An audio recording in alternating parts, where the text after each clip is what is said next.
नमस्कार साथियों, स्वागत है आप सभी का सर जी ऑनलाइन प्लेटफॉर्म पर। कैसे हैं आप सब? आशा करती हूँ बिल्कुल बेहतर होंगे, एकदम स्वस्थ होंगे, बहुत अच्छी प्रैक्टिस भी चल रही होगी और लगातार सर जी ऑनलाइन प्लेटफॉर्म से की सभी क्लासेस ले रहे होंगे, सर जी ऑनलाइन प्लेटफॉर्म से जुड़े हुए होंगे, क्योंकि आप सभी के कमेंट्स, आप सभी के लाइक्स बताते हैं कि आप सब अब परीक्षा के लिए वाकई कितने अटेंटिव हो, है ना, वाकई कितने जोश में हो। और ये जोश बरकरार रहना चाहिए जब तक परीक्षा नहीं हो जाती है।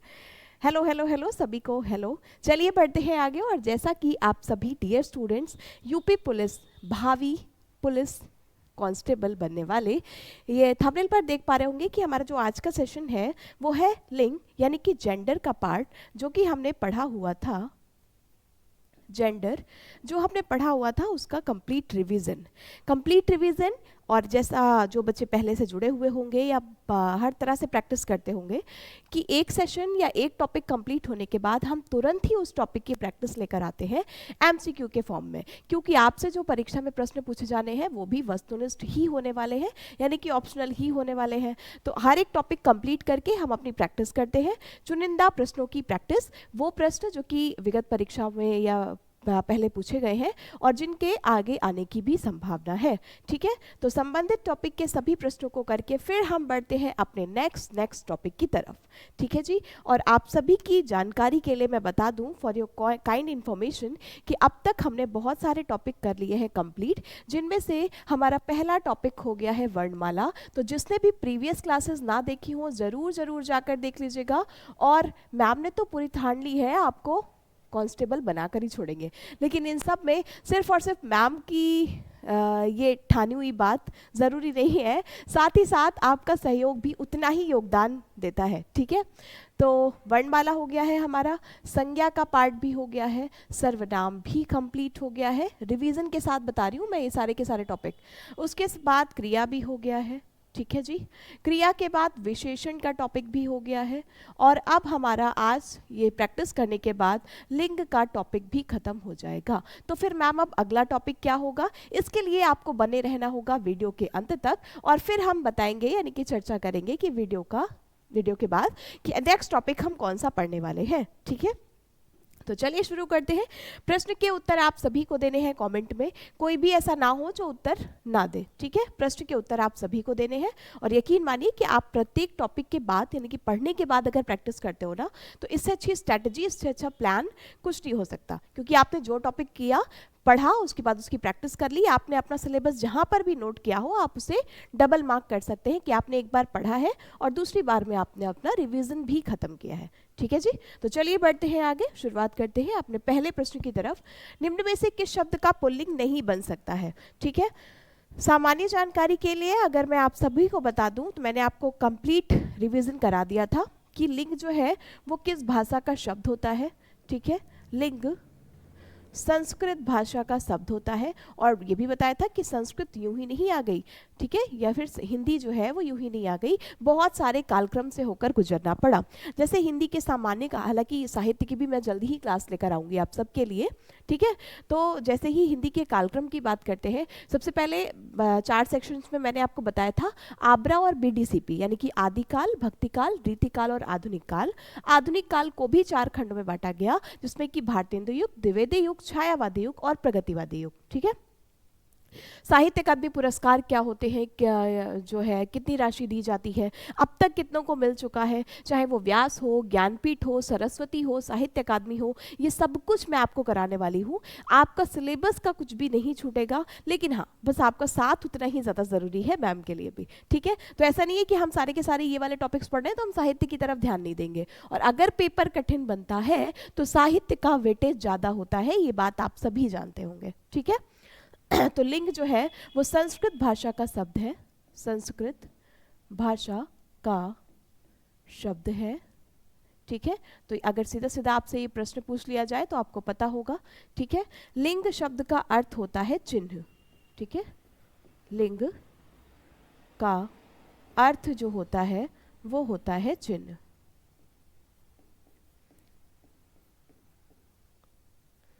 क्या अर्थ होता है? चिन्ह।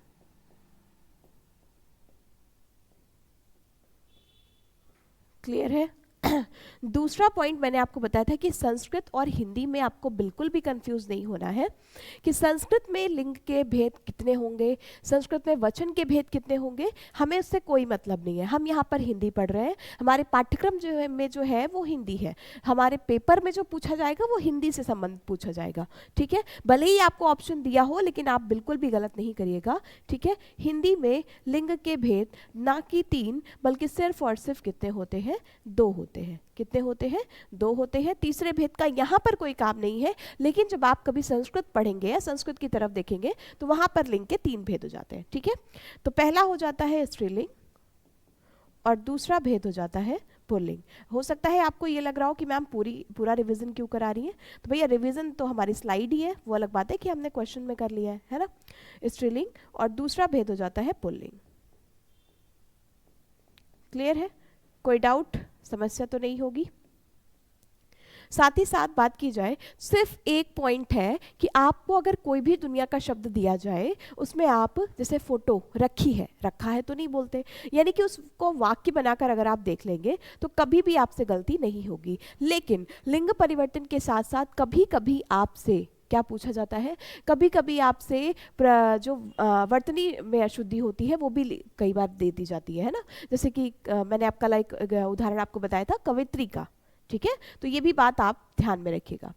तो आते हैं अपने प्रश्न पर, बहुत सारी जानकारी हो गई और मैंने कल आपको कालक्रम भी बताया था कि हिंदी का उद्भव कैसे हुआ है। सबसे पहले संस्कृत को भी 2 रूपों में बांटा गया था, वैदिक संस्कृत और लौकिक संस्कृत। उसके बाद आई थी पाली, बौद्ध धर्म की भाषा को पाली कहा जाता है। फिर प्राकृत आई थी और जैन धर्म की भाषा को प्राकृत कहते हैं।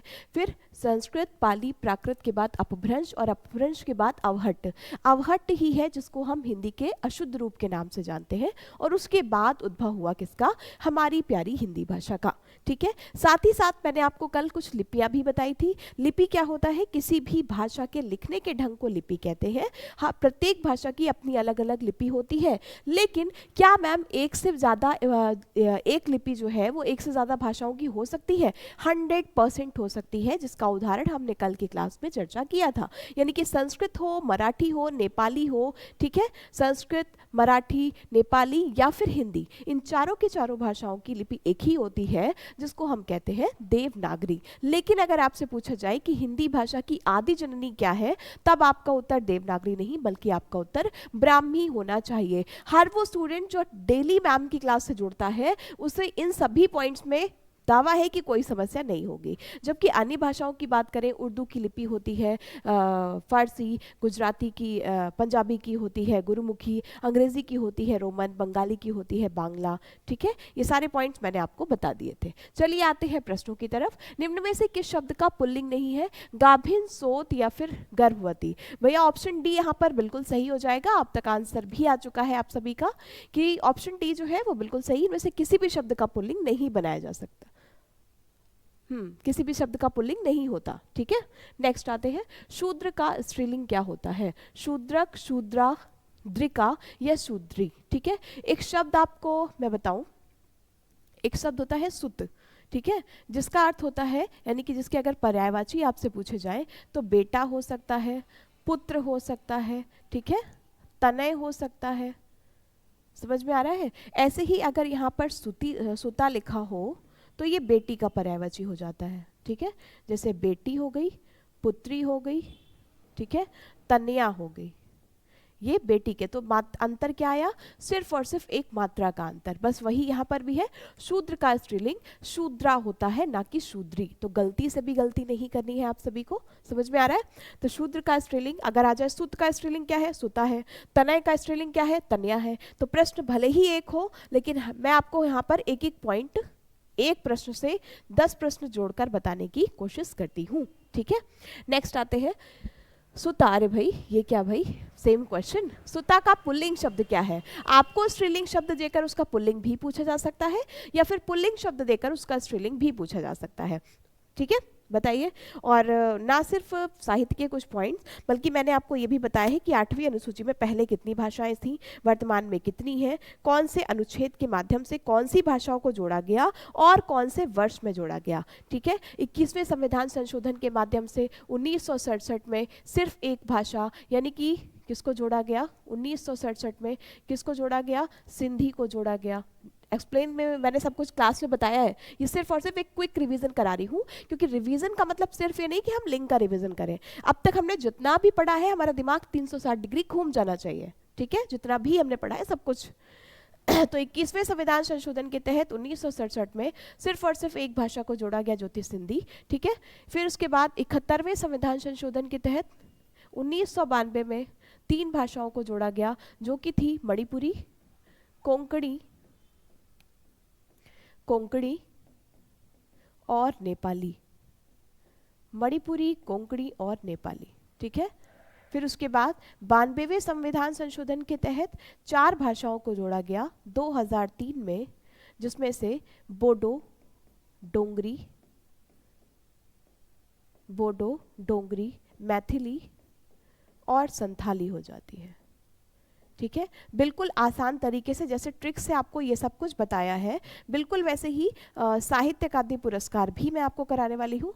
व्यास, सरस्वती, ज्ञानपीठ, और आप सभी जानते हैं कि अब इतना भी आसान नहीं है पेपर कि बस संज्ञा, सर्वनाम और वर्णमाला से आप प्रश्न पढ़कर चले गए, 2-4 पर्यायवाची याद कर लिए और आपने हिंदी में टॉप कर दिया। ऐसा बिल्कुल भी नहीं है। तो जिनको भी अभी ये भ्रम हो, ऐसा प्लीज मत करिएगा। साहित्य भी आपका एक इंपॉर्टेंट पार्ट है, लेकिन वो हम तब कंप्लीट करेंगे जब हमारे कुछ बेसिक पॉइंट्स क्लियर हो जाए, यानी कि मुझे ये जानकारी हो जाए कि हाँ बेसिक में आपको कोई दिक्कत नहीं है, अब हम साहित्य की तरफ बढ़ सकते हैं, ठीक है। तो साहित्य की भी क्लास जल्दी ही लाती हूँ, लेकिन उसके लिए कमेंट जरूरी है। आप में से कितने बच्चे चाहते हैं कि साहित्य की क्लास इस हफ्ते लाई जाए? अगर चाहते हैं तो कमेंट में जरूर बताइएगा। आज देखती हूँ आप सबका रिस्पांस है भी या नहीं है, ठीक है। चलिए, तो ये तो हो गई बात हमारी पुरानी जानकारी की कि पहले भाई 14 थी, अब जुड़कर बाद में कितनी जुड़ी? 8, और वर्तमान में कितनी हो गई? 22। 21वें संविधान संशोधन के तहत 1967 में सिंधी जुड़ी, ठीक है। 71वें संविधान संशोधन के तहत 1992 में मणिपुरी, कोंकणी और नेपाली, और 92वें संविधान संशोधन के तहत 2003 में बोडो, डोंगरी, मैथिली और संथाली। क्लियर? सुता का पुल्लिंग जो है वो सुत हो जाता है। देखो, सुत ये भी लिखा है, सुत ये भी लिखा है, मात्राओं का अंतर है, तो बहुत ध्यान दीजिएगा कि गलती से भी मात्राएं आप माना कि जल्दी होती है, ये भी समझती हूँ कि सिचुएशन भी पैनिक होती है ना, कि आप स्थिति गंभीर होती है परीक्षा की, लेकिन इन सब चीज़ों को इग्नोर करते हुए आपको अब सही आंसर को ही सही करना है, ठीक है। रुद्राणी स्त्रीलिंग शब्द है, किसका स्त्रीलिंग शब्द है? इसमें तो कुछ भी सोचने वाली बात नहीं है, रुद्र का रुद्राणी हो जाता है, ठीक है। बिल्कुल वैसे ही जैसे कि इंद्र का इंद्राणी हो जाता है, ठीक है, जैसे कि इंद्र का इंद्राणी हो जाता है। तो ऑप्शन बी बिल्कुल सही है। थोड़ा जुकाम है मैम को, कोल्ड हो गया है भाई, ठीक है, शायद आपको आवाज आज थोड़ी सी बदली बदली लग रही होगी, ठीक है। निम्नलिखित में से कौन सा शब्द स्त्रीलिंग नहीं है? सजावट करी है क्या? रोटी, अरे भाई इसके बिना तो जीवन यापन हो ही नहीं सकता। रोटी खाते हैं हम, रोटी रखी है, रोटी गरम है ना। मच्छर और ब्रिज, ठीक है, बताइए जल्दी से। पूछा है कौन सा स्त्रीलिंग नहीं है, यानी कि पुल्लिंग कौन सा है। तो भाई यहाँ पर थोड़ा सा कंफ्यूजन है, इनको मच्छर की जगह यहाँ पर मादा मच्छर लिखना चाहिए। क्या लिखना चाहिए? मादा मच्छर लिखना चाहिए, क्योंकि अगर सिर्फ मच्छर होता है इसका मतलब कि ये पुल्लिंग ही है, ठीक है। समझ में आ रही बात? तो अगर हम मादा, कुछ ऐसे शब्द होते हैं जैसे कि मैंने आपको कल बताया हुआ था, जिनको हम बदलते नहीं है, बल्कि उनके साथ जैसे चीता, नर चीता और मादा चीता, ठीक है, यही रूप लिखा हुआ होता है। तो ऑप्शन डी यहाँ पर बिल्कुल सही हो जाएगा आपका। नेक्स्ट आते हैं अगले प्रश्न की तरफ। निम्न में से कौन सा शब्द पुल्लिंग है? इच्छा, तुम्हारी रक्षा, तुम्हारी योग्यता। लेकिन तुम्हारा राष्ट्र मतलब सिर्फ और सिर्फ हमने सर्वनाम लगाया और हमारा 1 सेकेंड में आंसर आ गया। तो इसीलिए मैं आपको बोल रही थी कि कोई भी शब्द आपको दिया जाए, आप उसके पहले संज्ञा या सर्वनाम लगाकर देख सकते हैं, या फिर दिए गए शब्द से वाक्य बनाकर देख सकते हैं। कभी भी आपका इस टॉपिक का क्वेश्चन या फिर वचन का क्वेश्चन जो है वो कभी गलत नहीं होगा, ठीक है। चलिए नेक्स्ट आते हैं अगले प्रश्न की तरफ। निम्नलिखित में से कौन सा शब्द पुल्लिंग नहीं है? पैसा, अरे भाई क्या बात है, क्या चीज़ है पैसा, ठीक है ना, इसकी तो कुछ कही ही नहीं जा सकती है। क्यों पैसा पैसा करती है तो पैसे पे क्यों मरती है? इस पैसे की ही तो जिद है ना, इस पैसे की ही तो जिद है, ये होड़ है जो आज यहाँ पर खड़ा कर रखा है जिसने, ठीक है। घूम फिर कर चक्र तो एक ही है ना, और वो बस है भैया रुपया, पैसा भी नहीं बल्कि रुपया, है कि नहीं। दया, नीलम, आकाश, कौन सा पुल्लिंग नहीं है? बिल्कुल दया हो या फिर ममता हो, ठीक है। दया हो या ममता, ये सभी क्या है, पुल्लिंग नहीं बल्कि स्त्रीलिंग, ये भाव जो है वो पुल्लिंग नहीं बल्कि स्त्रीलिंग कहलाते हैं। ठीक है, ठीक है। पा लगाकर बनाए गए शब्द कहलाते हैं, अच्छा, जैसे कि बुढ़ापा, ठीक है, जैसे कि बुढ़ापा, ठीक है, तो क्या हो जाएगा, बुढ़ापा आ गया, आ गई तो कभी नहीं बोलते। नेक्स्ट है, स्त्रीलिंग शब्द नहीं है, कौन सा नहीं है, मतलब कौन सा पुल्लिंग है इसमें, चपला होता है बिजली का पर्यायवाची, ठीक है, चपला जो है वो बिजली का पर्यायवाची होता है। सौदामिनी भी इसी का पर्यायवाची होता है, ठीक है, सौदामिनी। चंचला भी इसी का पर्यायवाची होता है, ठीक है। चट्टान, चपला, चट्टान, ये तो स्त्रीलिंग है। चमक भी स्त्रीलिंग है। चंदन जो है यही स्त्रीलिंग नहीं है। ऑप्शन ए 100% सही हो जाएगा, ठीक है। आप भी अपनी स्पीड बढ़ाने की कोशिश करिए और शायद ये ऐसे क्वेश्चंस हैं जिनमें आपका within a second answer आ जाना चाहिए, ठीक है। किस विकल्प में सभी शब्द पुल्लिंग है, भीड़, सेना या फिर टोली। अच्छा, सारे के सारे हमें पुल्लिंग ढूंढने हैं। समूह, कुटुंब या फिर मंडल, संघ, भीड़।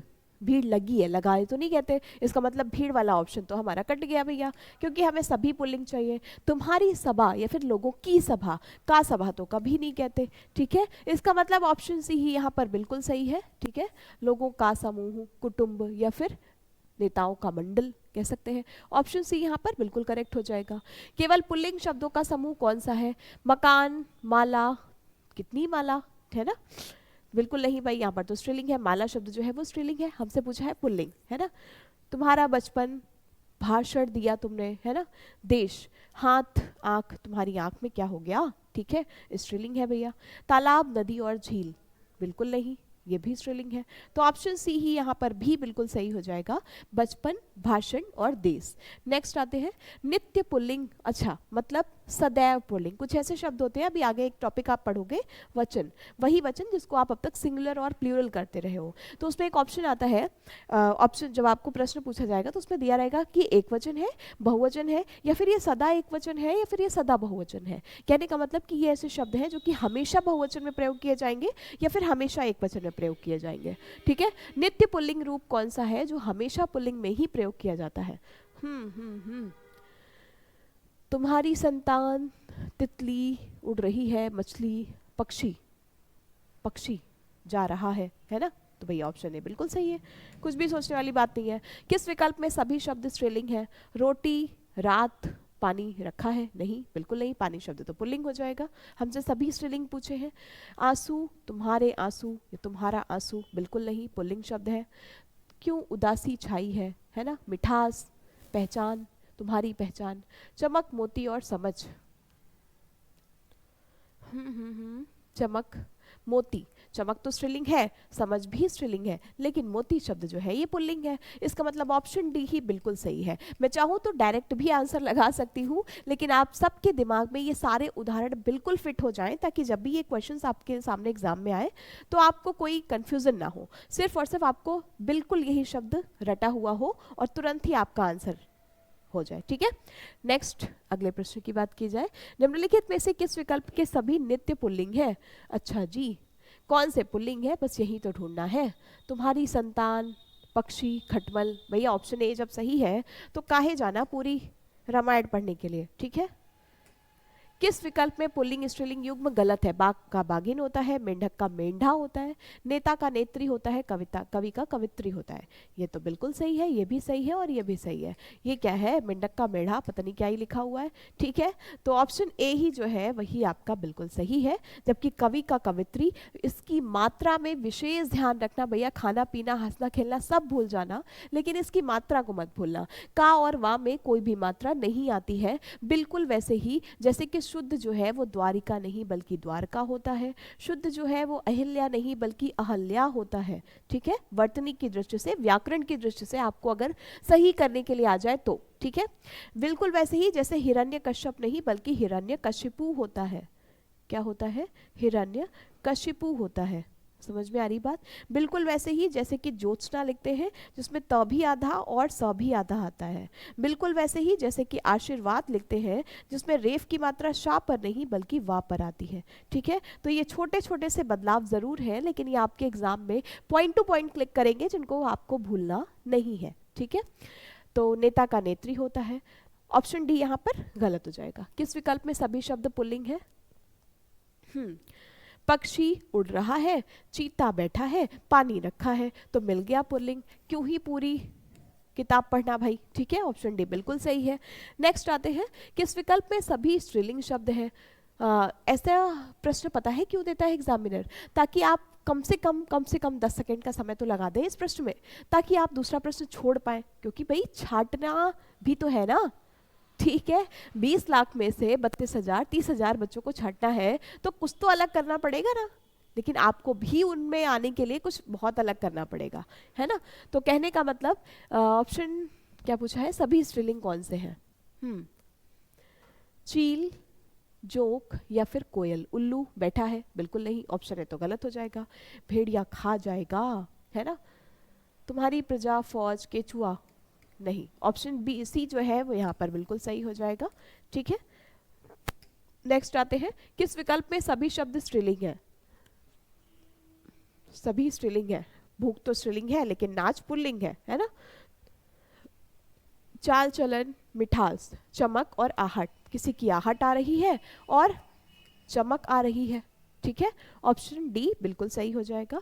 कौन सा शब्द पुल्लिंग है? टोपी, मोती। मोती बिल्कुल सही है, अभी तो हमने पीछे पढ़ा कि मोती शब्द जो है वो पुल्लिंग में ही प्रयोग होता है, ठीक है, क्लियर।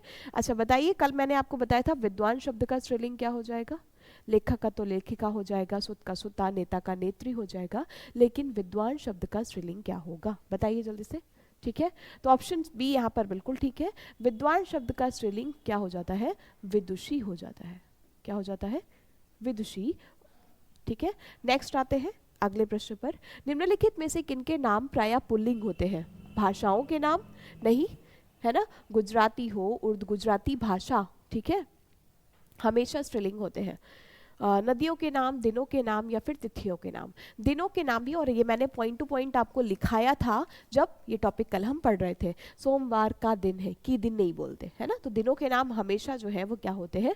पुल्लिंग ही प्रयोग होते हैं। जबकि चाहे भाषा दी हो, तिथि दी हो या फिर नदी दी हो, सब कुछ क्या होता है, बल्कि दिनों के साथ साथ अगर आपसे महीनों के नाम भी पूछे जाए तो ये भी हमेशा पुल्लिंग होते हैं, है ना। वैसे तो ये छोटे छोटे पॉइंट है, आपको ध्यान रहेंगे ही, ठीक है। महीनों के नाम ये भी हमेशा पुल्लिंग ही होते हैं। नेक्स्ट आते हैं, निम्नलिखित में से कौन सा शब्द पुल्लिंग नहीं है? सिर, सरकार, सिंदूर, सुमन। फूल, पुष्प, सुमन, है ना, यहाँ पे फूल लिखा है समझ लो, ठीक है। बताइए, फूल रखा है, कौन सा पुल्लिंग नहीं है? सिंदूर रखा है ना। सिर पर लगा है, सिर दर्द हो रहा है, रही तो नहीं बोलते, है ना। सरकार, तुम्हारी सरकार, या फिर इस दुनिया में तो किसी की सरकार ही नहीं होनी चाहिए, है ना। प्रत्येक व्यक्ति आजाद तो हम जाने कब के हो चुके हैं, ठीक है, लेकिन क्या वास्तविकता से हम आज भी आजाद हैं? एक बार सोचिएगा और विचार करिएगा कि क्या वास्तविक रूप से हम आज आजाद हैं, या फिर कुछ और, कुछ नेता, कुछ मंडलियां ऐसी बैठी हुई हैं जो शायद हम आम जनता को आज भी मानसिक रूप से आजाद होने की शक्ति नहीं दे पा रही है ना। विचार करिएगा, बताइएगा कुछ कमेंट में अगर कुछ विचार ऐसा आए तो। निम्नलिखित में से कौन सा शब्द स्त्रीलिंग है? तुम्हारी अवस्था बड़ी खराब है ना। तो भैया ऑप्शन डी बिल्कुल सही हो जाएगा। नेक्स्ट है, निम्न में से किसका नाम सदा पुल्लिंग होता है? भाषा का नाम तो स्त्रीलिंग होता है, अभी अभी हमने पढ़ा। बोली भी स्त्रीलिंग होती है, लिपि भी स्त्रीलिंग होती है, पद नाम, ठीक है, ऑप्शन डी जो है वो बिल्कुल सही हो जाएगा। नेक्स्ट है, निम्नलिखित में से पुल्लिंग शब्द का चयन कीजिए। अच्छा जी, दाल रखी है, अदरक रखी है, रस्सी रखी है, मिर्च रखा है, ठीक है, कह सकते हैं मिर्च ही, ऑप्शन के अकॉर्डिंग तो मिर्च ही सही है। वैसे जो पिसी होती है उसको तो कह सकते हैं मिर्च रखी है, पड़ी है, मिर्च ज़्यादा हो गई, ये भी तो कहते हैं, है ना। रस्सी भी स्त्रीलिंग है, अदरक भी स्त्रीलिंग है, दाल भी स्त्रीलिंग है, ऑप्शन डी ही सही लग रहा है प्रश्न के अकॉर्डिंग और ऑप्शन के अकॉर्डिंग। निम्न में से पुल्लिंग शब्द कौन सा है? हिंदी, दही, बिल्कुल दही रखा है, दही खाया है ना, खाई है नहीं। जो बिहार साइड के लोग हैं वो दही, वो बोलेंगे कि पेन रखी है, लेकिन वास्तविक रूप से यानी कि व्याकरण की दृष्टि से ऐसा नहीं है। पेन भी पुल्लिंग होता है, यानी कि पेन रखा है, रखी है नहीं बोलते, ठीक है। तो ऑप्शन बी सही है। उनकी थोड़ी भाषा ही वैसी होती है, इसलिए वो बोलचाल में भी कुछ ऐसे शब्दों का प्रयोग कर लेते हैं, लेकिन अपने को जो ध्यान देना है वो व्याकरण की दृष्टि से ध्यान देना है, ठीक है, इसलिए सही आंसर करिएगा।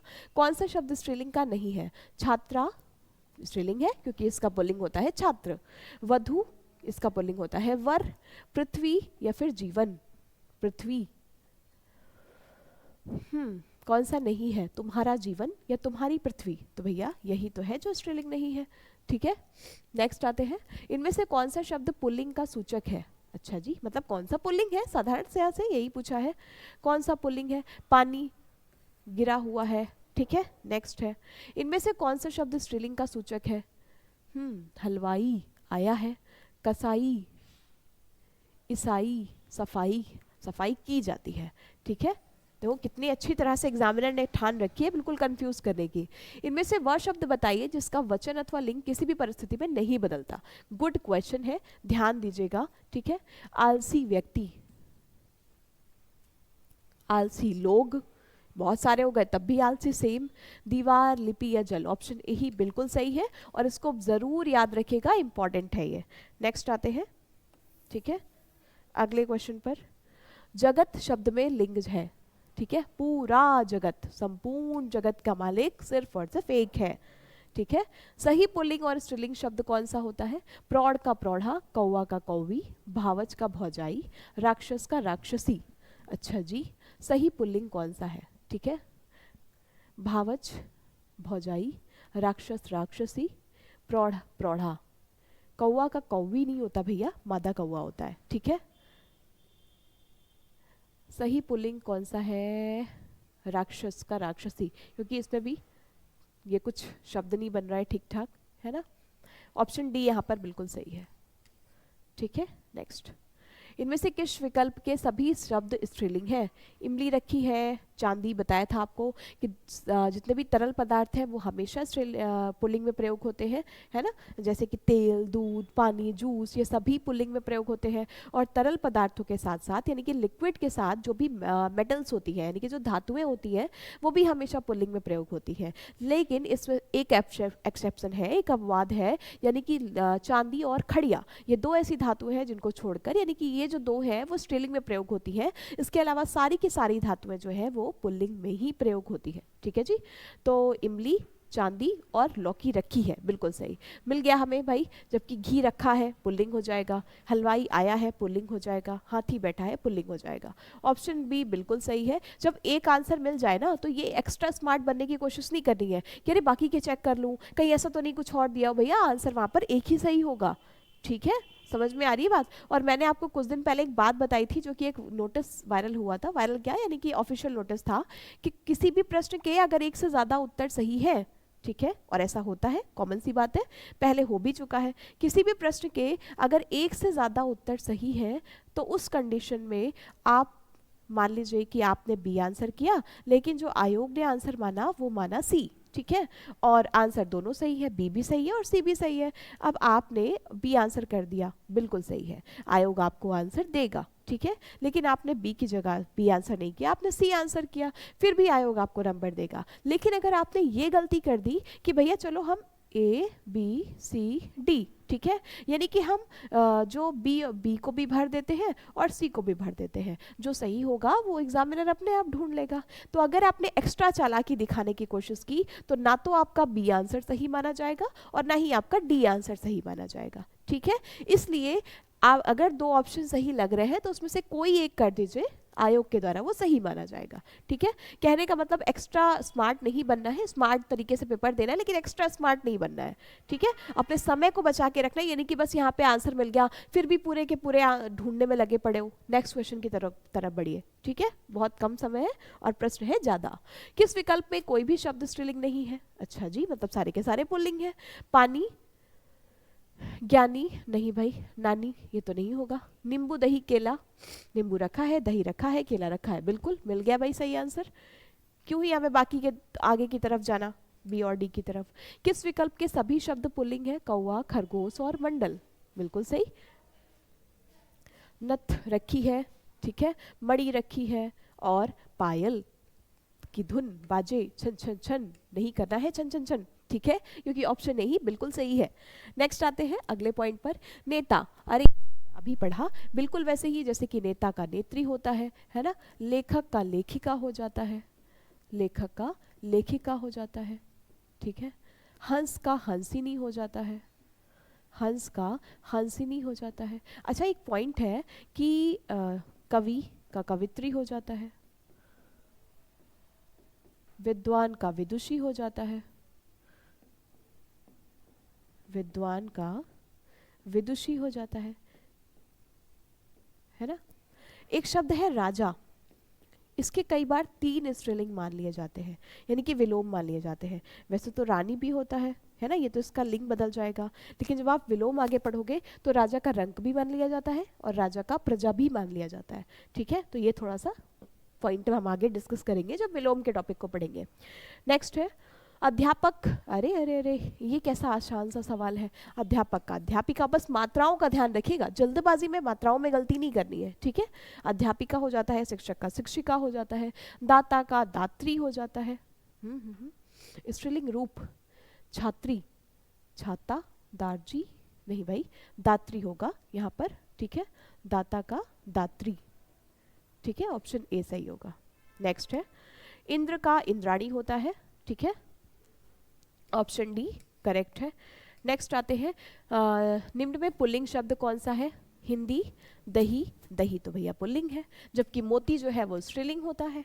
ठीक है, पेन जो है वो भी पुल्लिंग होता है, कलम रखा है ना, रखी है नहीं बोलते।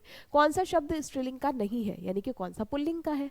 वधु तो स्त्रीलिंग है, पृथ्वी भी स्त्रीलिंग है, छात्रा भी स्त्रीलिंग है, जीवन जो है यही पुल्लिंग है। ये शायद रिपीटेड क्वेश्चन है ना। ठीक है, इनमें से कौन सा शब्द पुल्लिंग का सूचक है, मतलब पुल्लिंग है। टोपी रखी है, नदी बह रही है, पानी रखा है, मिट्टी रखी है, पानी ही जो है जो कि पुल्लिंग है। इनमें से कौन सा शब्द स्त्रीलिंग का सूचक है। सारे के सारे पॉइंट आप सभी को समझ में तो आ रहे होंगे ना। सफाई जो है, ये भी क्वेश्चन रिपीट हो गया भाई। ठीक है, सफाई जो है वो स्त्रीलिंग शब्द है, जबकि अन्य सभी क्या है, पुल्लिंग है। इनमें से वह शब्द बताइए जिसका वचन अथवा लिंग किसी स्थिति में नहीं बदलता। अरे अरे अरे, ऑप्शन ए ही सही है भैया।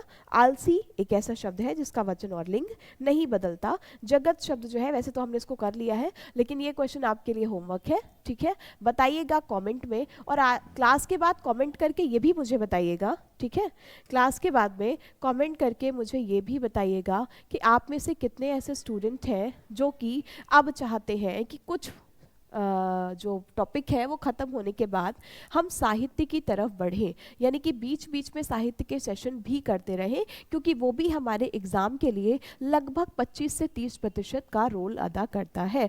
ठीक है, तो अगर आप चाहते हो इस हफ्ते से या नेक्स्ट वीक से, या ना चाहते हो या चाहते हो, ठीक है, तो ज़रूर कमेंट में बताइएगा। मुझे कमेंट में इंतज़ार रहेगा आप सभी के आंसर्स का कि साहित्य हमें कब से शुरू करना चाहिए। ठीक है, तो आज का सेशन, आज की क्लास यहीं पर रखते हैं। सारे के सारे महत्वपूर्ण प्रश्नों की चर्चा हमने की जो भी जेंडर यानी कि लिंग के टॉपिक से संबंधित थे। स्टार्टिंग में मैंने आपको बताया था कि हमारा अगला टॉपिक क्या होगा। लिंग के बाद हमारा अगला टॉपिक होगा वचन। क्या हो जाएगा अगला टॉपिक, वचन। वही वचन जिसको आप अब तक सिंगुलर और प्लूरल के रूप में पढ़ते आ रहे हैं। ठीक है, सिंगुलर और प्लूरल। ठीक है, तो वचन जो है वो हमारा अगला टॉपिक रहेगा। वचन क्या होता है, बिल्कुल वैसे ही जैसे कि हिंदी में लिंग के 2 भेद होते हैं, स्त्रीलिंग और पुल्लिंग, वैसे ही हिंदी में वचन के भी 2 भेद होते हैं। हो सकता है आपको ऑप्शन 3 भी दिया जाए, या कोई आपसे कहे नहीं नहीं 3 होते हैं, मैंने पढ़ा है, तो भैया 3 संस्कृत में होते हैं। हम यहाँ पर संस्कृत नहीं पढ़ रहे हैं, हम यहाँ पर हिंदी पढ़ रहे हैं। और हिंदी में लिंग के भी और वचन के भी 2 भेद होते हैं, एक वचन और बहुवचन। द्विवचन का हिंदी में कोई काम नहीं है, वो होता है संस्कृत में। ठीक है, तो वचन की परिभाषा क्या होती है, थोड़ा सा ओवरव्यू ले ले। वचन क्या होता है, वे शब्द जो एक या अनेक होने का बोध कराते हैं वचन कहलाते हैं। ठीक है, वे शब्द जो एक या अनेक, जो स्त्री जाति का पुरुष जाति का बोध कराते हैं वो लिंग कहलाते हैं, जो एक या अनेक होने का बोध कराते हैं वो कहलाते हैं वचन। ठीक है, वचन क्या कहते हैं कि एक वचन और बहुवचन 2 तरह के होते हैं। वे शब्द जो एक होते हैं या एक होने का बोध कराते हैं वो एक वचन कहलाते हैं, जो एक से अधिक होने का बोध कराते हैं वो कहलाते हैं बहुवचन।